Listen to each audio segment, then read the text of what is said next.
23절의 말씀을 의지해서 우리가 먹고 즐기자라는 제목으로 하나님 말씀을 이 시간 전하겠습니다. 우리가 먹고 즐기자라는 말은 우리가 잔치를 베풀자, 잔치에 참여해서 함께 즐거워하자라는 말이 되겠습니다. 21세기에 최고의 영성가라고 꼽히는 사람이 있는데 그 사람은 헨리 나우엔이라고 하는 사람입니다. 여러분, 영성의 최고 권위자입니다.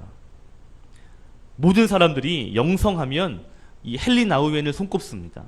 그런데 이 영성의 최고 거장인 헨리 나우엔도 영적으로 힘들 때가 있었습니다.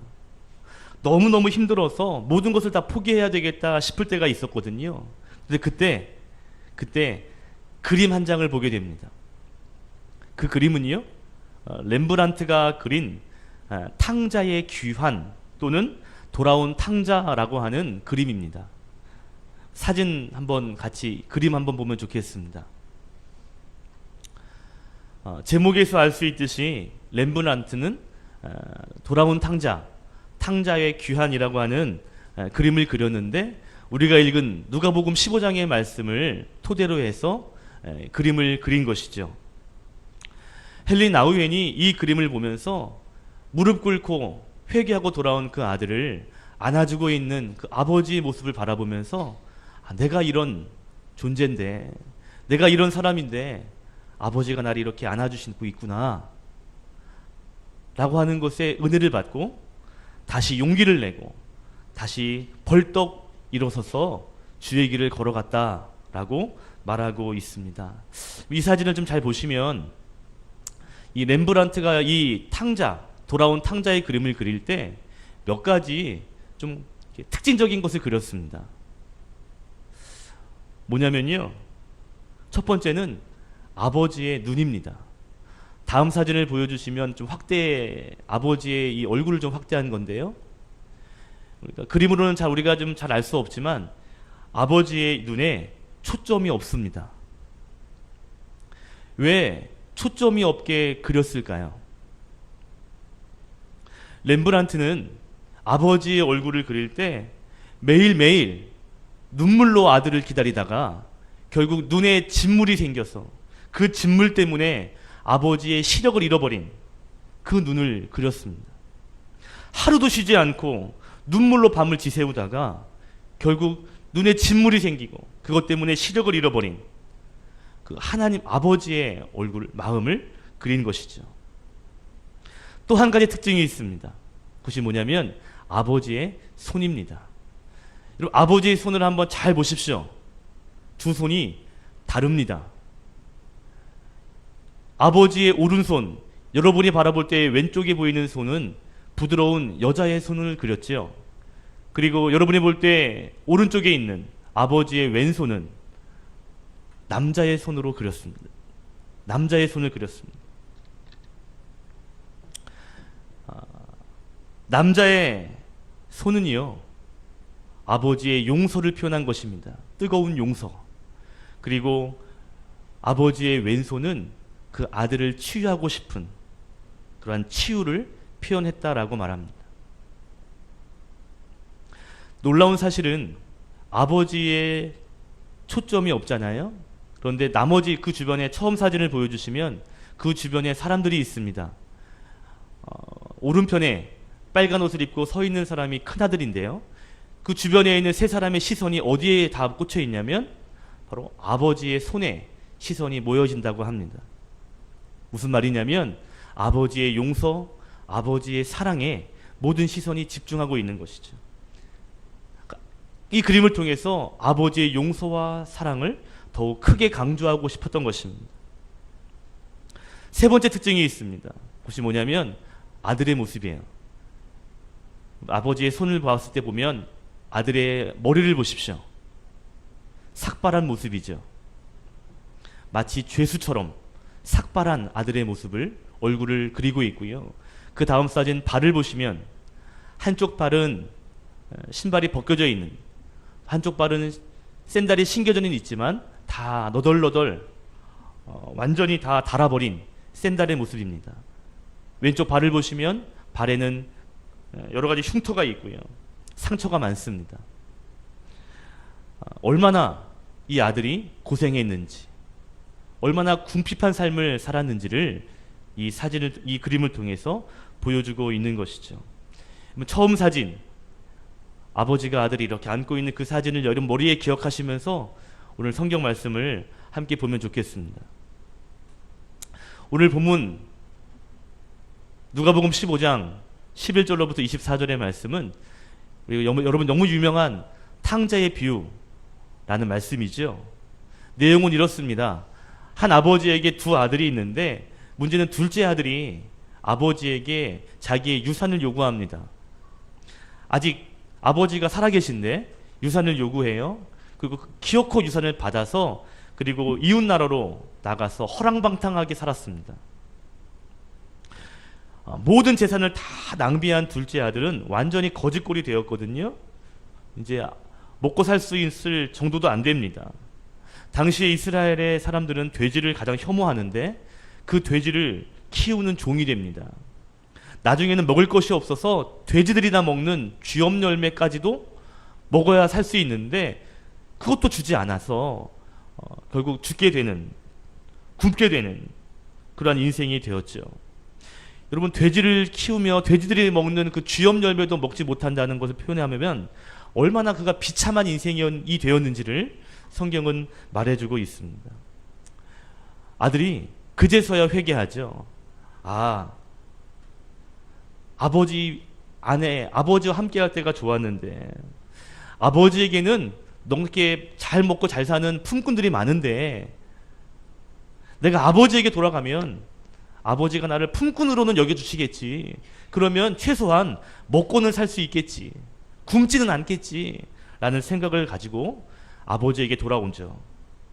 그런데 아버지는요, 그 아들을 기쁘게 맞이해 줍니다. 그리고 오늘 말씀의 제목처럼 우리가 먹고 즐기자. 많은 사람들을 초대하고 잔치를 베풀어 주는 것이죠. 저는 이 성경을 읽을 때마다 이 아버지의 반응이 너무 은혜가 됩니다. 22절에 보니까 아들을 만났는데요, 제일 좋은 옷을 꺼내서 입히죠. 손에 가락지를 끼워주고 새 신발도 신겨줍니다.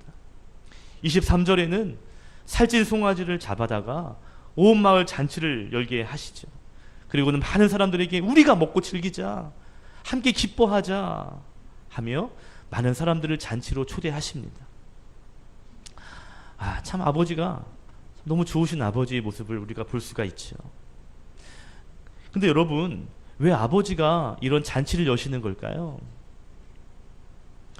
아들이 돌아온 모습을 보면 동네 사람들을 불러다가 사실 잔치할 수 있는 그런 일은 아닌 것 같습니다. 여러분, 잔치라는 것은요, 뭔가 자랑할 것이 있는, 그럴 때 하는 것이 잔치거든요.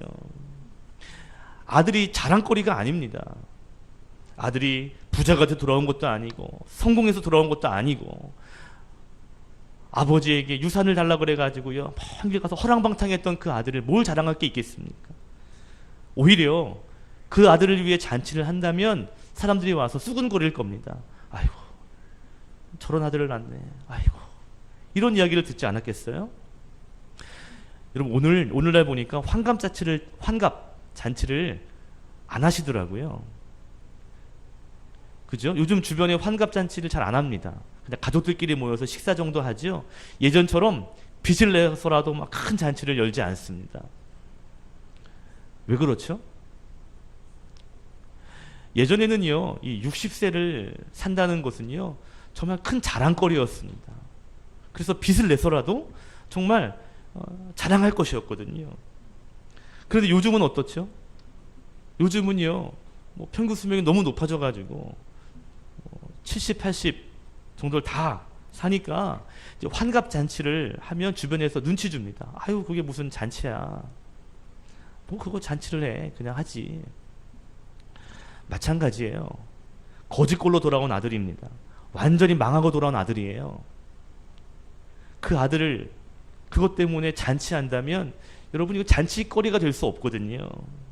오히려 창피스러운 일이 될 수 있는데, 그런데 왜 아버지는 사람들을 불러다가 이런 잔치를 하는 겁니까? 오늘 나누고 싶은 것이 이겁니다. 왜 아버지는 이런 잔치를 여는가? 첫 번째 이유는요, 한번 따라합시다. 다시 얻은 아들 때문에. 24절 말씀인데요, 함께 읽어봅시다. 시작. 이 내 아들은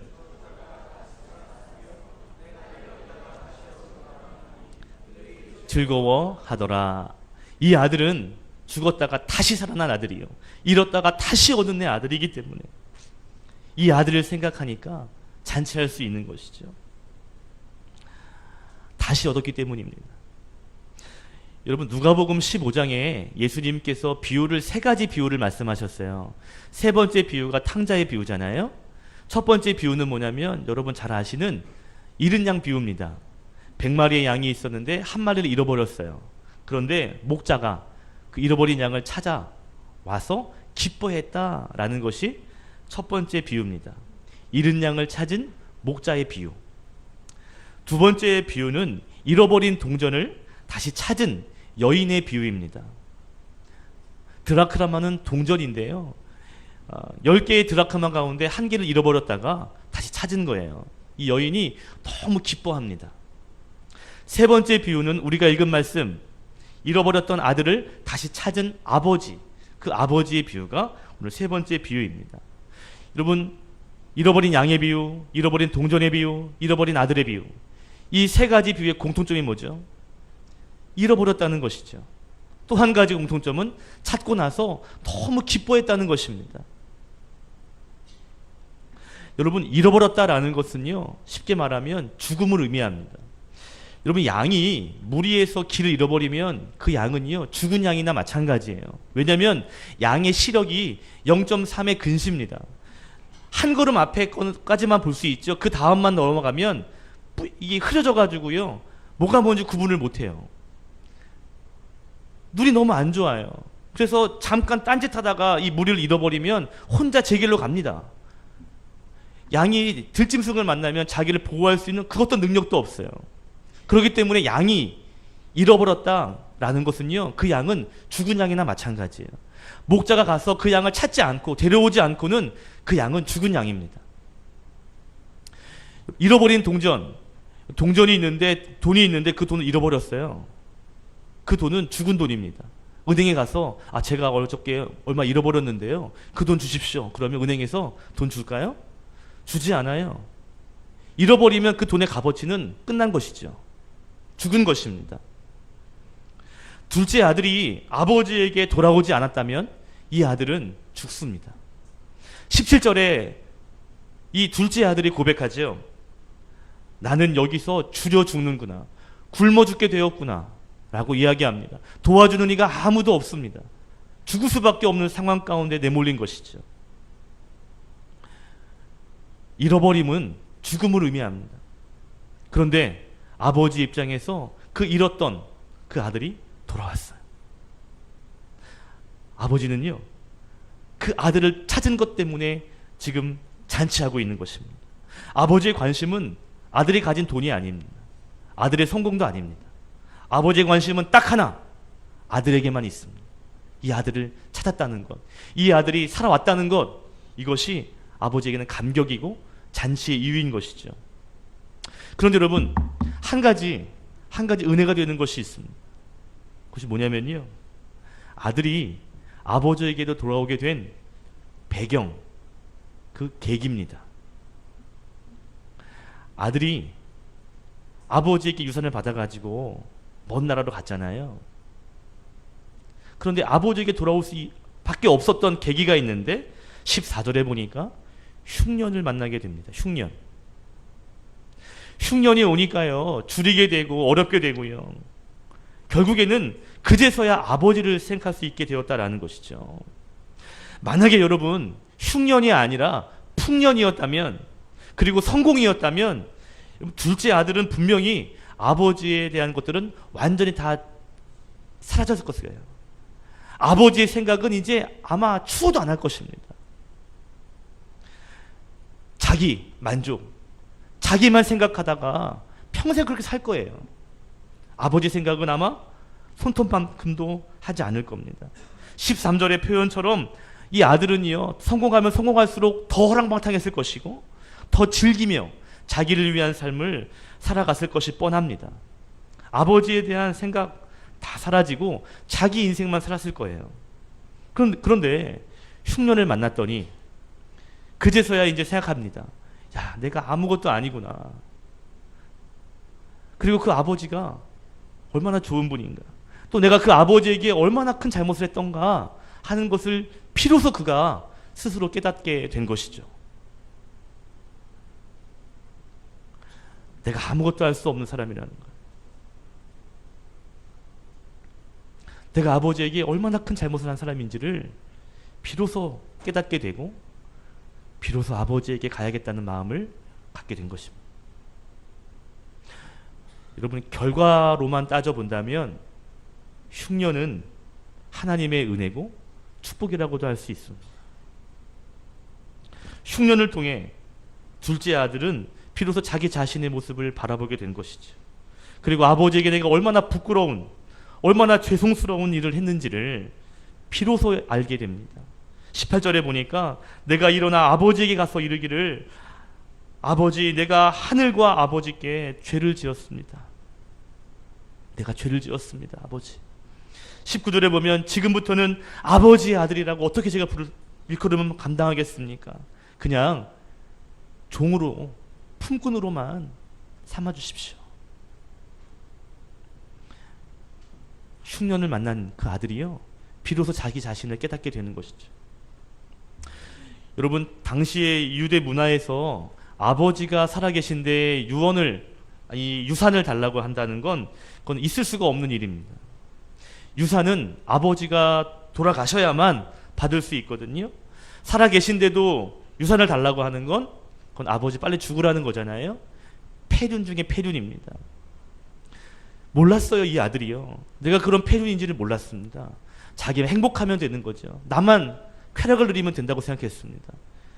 그런데 알게 된 거죠. 내가 이런 존재였구나. 아버지가 나에게 이렇게 해줬구나. 비로소 자신을 깨닫고 아버지를 깨달을 수가 있었습니다. 여러분, 우리가 인생을 살다가요, 흉년을 만날 수 있습니다. 어떤 분은 재정적인 흉년을 만날 수 있어요. 또 어떤 분은 영적인 흉년과 가뭄을 만날 수 있습니다. 중요한 것은 뭐냐면 흉년을 통해서 자기의 약함을 다시 한번 발견하게 되고 능력이 많으신 하나님께로 돌아올 수만 있다면, 그래서 하나님을 붙잡을 수만 있다면 여러분, 그 기회는, 흉년은 나중에 큰 축복이 될 줄로 믿습니다. 아멘. 혹시 여러분 가운데 2016년 상반기 가운데 왜 나에게 이런 흉년이 있는 거야? 라고 하시는 분이 계시다면 이때가 하나님께 더 가까이 나아가는 기회가 될 줄로 믿습니다. 그 흉년 때문에 여러분, 우리는 하나님의 복을 받을 수 있습니다. 여러분, 그런 사람들이 성경에 많이 있어요. 대표적인 사람이 창세기에 나오는 요셉이죠. 요셉은 형제들에게 버림받습니다. 이웃나라로 팔려갑니다. 그리고 종이 되었는데 그 주인의 아내가 유혹하고 결국 자기를 겁탈하려고 했다고 죄를 샥 씌워가지고요, 감옥살이까지 하게 됩니다. 그런데 그 흉년의 기간 때문에 나중에 요셉은요, 그 애굽의 2인자가 되는, 총리가 되는 하나님의 축복을 경험하게 되죠. 다윗도 마찬가지입니다. 다윗이 사울을 피해 10여 년 동안 도망다니는 생활을 합니다. 큰 흉년이죠. 그런데 그 기간 때문에, 그 기간 때 하나님을 찬양하고 하나님 예배하는 삶을 살았더니 결국 이스라엘 역사 가운데 가장 위대한 왕이 될 수 있었습니다. 사도 바울은 육체에 가시가 있었죠. 그리고 자기를 죽이려고 하는 특공대가 있었습니다. 날마다 자기를 쫓아오는 죽음의 새들이 있었어요. 그런데 바울은 고백합니다. 나에게 그런 것들 때문에, 그 약함 때문에 내가 더 하나님의 강함을 경험할 수 있었다. 여러분, 풍년 만나셨으면 좋겠습니다. 아멘이 적네요. 풍년을 만났으면 좋겠습니다. 흉년이 만나도 걱정하지 마십시오. 하나님께 나오면 그 흉년 때문에 하나님 아버지를 만나는 더 큰 축복으로 하나님께서 더 채워주실 줄로 믿습니다. 아멘. 자, 왜 아버지가 잔치하는 걸까요? 첫 번째 이유는 다시 얻은 아들 때문입니다. 그 아들 때문에 감격하며 잔치를 열었죠. 두 번째 교훈을 생각해 보려고 해요. 두 번째 교훈 따라합시다. 용서하시는 아버지 때문에. 첫 번째가 아들 때문이었다면 두 번째는 아버지 때문입니다. 아들이 비로소 회개하고 돌아왔습니다. 근데 진짜 문제는 뭐냐면 아버지의 반응이에요. 왔어? 고생했지? 넌 더 해야 돼 임마. 다시 가 임마. 이러면요 뭐 어떻게 할 수 있겠습니까? 둘째 아들이 마음에 어떤 마음을 가졌냐면 우리 아버지가 나를 품꾼으로만 삼았으면 좋겠다. 나를 종으로만 삼아줬으면 좋겠다. 라는 마음으로 아버지 앞에 왔거든요. 그때 아버지가 네 소원이 종이냐? 종해. 라고 하면 끝이에요. 근데 아버지는요 품꾼이 아니라 아들로 맞이해 줍니다. 아들은 아버지에게 가서 내가 밥이라도 좀 굶지 않았으면 좋겠다 라는 마음으로 왔거든요. 그런데 아버지는 그에게 좋은 것을 다 주고요 제일 좋은 송아지를 잡아다가 잔치를 베풀어 줍니다. 아니 먹을 것만 주면 좋겠는데, 끼니만 좀 안 떼었으면 좋겠는데, 그런데 아버지는 잔치를 베풀어 준다는 것이죠. 아버지가 잔치하는 겁니다. 여러분 아까도 말씀드렸지만 이 아들의 귀환은요 자랑할 만한 것이 되지 못하잖아요. 이 잔치할 만큼 이 아들의 모습이 자랑스럽지 못합니다. 오히려 동네에 부끄러운 일이고 수치스러운 일이죠. 어쩌면 숨기고 싶은 일이고요. 동네 사람들에게 보이고 싶지 않은 가정사이고 자신의 치부일 수 있습니다. 그런데 아버지는 그 아들을 용서하고 사랑합니다. 잔치를 베풀어요. 왜 잔치를 베푸는 거죠? 아버지의 사랑이 훨씬 크기 때문이에요. 아버지의 용서가 너무 크기 때문에 아버지는 잔치를 하는 것입니다. 20절에 보십시오. 아버지가 아들을 만나자마자 그를 바라보며 달려가서 그를 측은히 여겼다 그랬습니다. 측은히 여겼다는 것은 불쌍히 여긴 것입니다. 가엾게 여긴 것이죠. 그리고 달려가서 끌어안고 목을 끌어안고는 입을 맞춥니다. 22절에 제일 좋은 옷을 입히고요. 손에 가락지를 끼워주고요. 좋은 신발을 신깁니다. 가락지를 끼운다는 것은요. 자기의 아들임을 다시 한번 인정하는 것입니다. 내 아들이야. 난 징표이죠. 아버지는 품꾼의 한 명으로 생각하지 않습니다. 여전히 내 아들, 여전히 내 사랑하는 아들이라고 생각하죠. 여전히 그 모습은 볼품없고 형편없지만 그럼에도 불구하고 아버지에게는 사랑스러운 아들입니다. 이 사랑이 있기 때문에 잔치가 있었던 것이죠. 아버지의 반응이 보세요. 야, 너 내가 얼마 줬지? 너 몇 년 동안에 이걸 쓴 거야? 계산하지 않습니다. 너 동네 사람들이 뭐라 그러는지 아니? 교회 못 시켰다고 너 뭐라 그러는지 알아? 너 1년 동안만 고생해라. 1년 동안만 해봐. 이렇게 제한을 주시지 않았어요. 아버지의 용서는 50% 정도?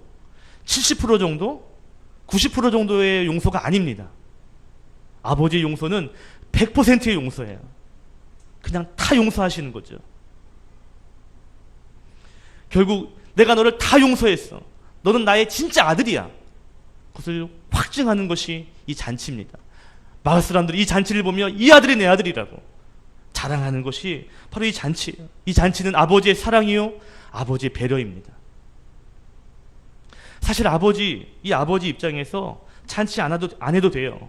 그냥 품꾼으로 삼아도 되고요. 그냥 아들로만 불러줘도 뭐 아버지의 덕은 더 올라갈 것입니다. 그런데 아버지는 그 정도로 끝나지 않습니다. 정말 사랑하는 큰 잔치를 열어주죠. 결국 이 잔치를 통해서 내 아들이 여전히 지금의 내 아들이 이 아들이 내 아들이다라는 것을 확증하는 상징적으로 보여주는 것입니다. 그래서 많은 사람들은 이 탕자의 이야기를 탕자가 이야기가 아니라 탕부 이야기다라고 이야기합니다. 이 탕자가 이게 허비하다, 낭비하다 그런 거거든요. 영어 성경에 보면 프라디걸이라고 그래서 쏟아 붓는다는 뜻입니다. 여러분 이렇게 독이 깨졌는데 거기다 물을 부으면 어떻게 돼요? 막 쏟아지잖아요. 막 쏟아 붓는 거. 둘째 아들이 허랑방탕했잖아요. 탕진했잖아요. 근데 사실 더 많은 탕진을 한 사람은 아버지입니다. 그 아들에게 유산 다 주지요. 돌아왔는데 또 좋은 거 다 주지요. 소잡지요. 잔치합니다. 가장 많이 쓴 사람이 누구예요? 아버지요. 아들을 위해서라면 아낌없이 다 쏟아붓는 분이 바로 이 아버지입니다. 오늘 성경 말씀은요, 어떠한 죄인이라 할지라도 하나님께로 돌아오면 하나님은 그를 용서하시고 하나님이 아들로 삼아주신다라는 것을 비유하고 있습니다. 아무리 큰 죄인이라 할지라도 하나님 앞에 돌아오기만 한다면 하나님은 그를 아들 삼아주시고 그리고 그 잔치를 열어주시는데 그 잔치의 주인공 되게 하신다. 이것이 오늘 말씀의 내용입니다. 오늘 이 비유에서 아버지는 누구일까요? 하나님이시죠. 이 잔치는 무엇일까요? 이 잔치는 천국 잔치입니다. 아버지에게 회개하고 돌아오면 아버지는 그를 위해서 천국 잔치를 열어주시는 것이죠. 오늘이 맥주감사주일입니다. 계속 말씀드리지만 맥주감사주일은 이제 감사로 상반기를 마치고 감사로 하반기를 시작하는 주일입니다. 우리가 무엇을 감사해야 될까요? 이런 것도 하시고 저런 것도 하시고 많이 주신 것도 있고 여러 가지 감사할 것이 많죠. 그러나 가장 감사할 것이 뭘까요? 나를 하나님의 자녀로 삼아주시고 나를 구원하시며 나를 위해 천국 잔치를 베풀어 주시는 그 하나님이 계시다는 거죠. 탕자처럼 때로는 아버지를 등지고 살았던 우리들을 끝까지 사랑하시는 그 하나님, 그 아들을, 그 자녀를 위해 귀한 잔치를 베풀어 주시고 그 잔치의 주인공 삼아주시는 그 아버지의 사랑을 우리가 다시 한번 생각하며 감사할 수 있어야겠습니다. 여러분 내 마음을 조금만 상하게 해도 내 기분을 조금만 나쁘게 해도요, 우리는 그 사람 보고 싶어 하지 않습니다. 내 마음 건들게만 하면, 아프게 하면 그 사람 볼 때마다 얼굴이 펴지지 않아요. 우리가 삶을 살아갈 때 하나님의 마음을 얼마나 많이 아프게 했는지, 하나님의 마음을 얼마나 많이 속상하게 했는지 모릅니다. 그런데 하나님은요, 한결같이 우리를 안아주십니다. 여러분 사진 한번 다시 보여드릴게요. 처음 그 사진 기억나시죠? 이 아들을 품고 안는 이 아버지의 모습. 헨리 나우엔이 이 사진을 보면서 힘을 얻었다는 거잖아요. 저와 여러분도 이 사진을 기억하며 하반기를 감사로 시작할 수 있었으면 좋겠습니다. 하나님은 우리를 이렇게 안고 계십니다. 두 손으로 꼭 안아서 우리를 위해서 잔치하시고 용서하시고 사랑하시는 그 아버지, 우리를 구원하시는 그 아버지의 사랑을 다시 한번 생각하면서 2016년 하반기를 감사로 출발하시기를 예수님의 이름으로 축원드립니다.